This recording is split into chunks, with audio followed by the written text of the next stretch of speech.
ముఖ్యమంత్రి కేసీఆర్ దోచుకున్న సొమ్ముతో ఎన్నికల్లో గెలవాలని కుట్రలు పడుతున్నారని కేంద్ర మంత్రి బీజేపీ రాష్ట్ర అధ్యక్షుడు కిషన్ రెడ్డి ఆరోపించారు. తెలంగాణ పేరు చెప్పేందుకు ఇష్టం లేకపోవడం వల్లే కేసీఆర్ పార్టీ పేరు మార్చారని విమర్శించారు.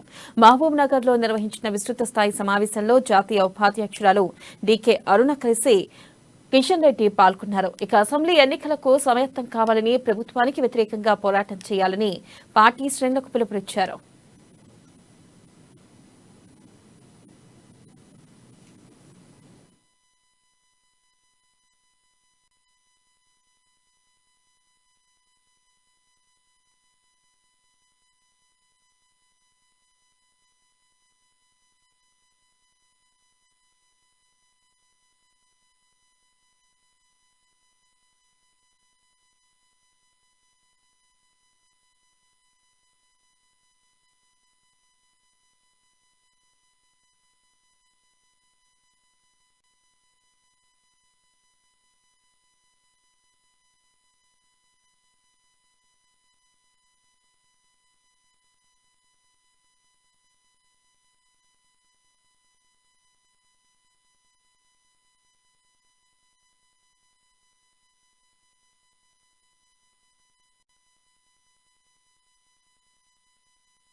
గ్రామాల మీద పడి ఆ రోజు రజాకారులు అనేక రకాల దౌర్జన్యాలు చేసి గ్రామాల్లో ఉన్నటువంటి సంపదను ఆ రోజు రజాకారులు దోచుకున్నారు.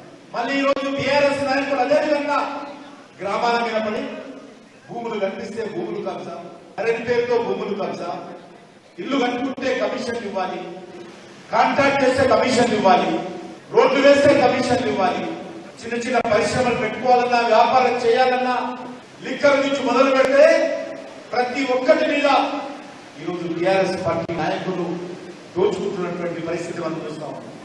మాటలు కోటలు దాటుతాయి తప్ప కేసీఆర్ మాటలు ప్రగతి భవన్ దాటని పరిస్థితి ఉన్నాం. గ్రామాల మీద పడి ఆ రోజు రజాకారులు అనేక రకాల దౌర్జన్యాలు చేసి గ్రామాల్లో ఉన్నటువంటి సంపదను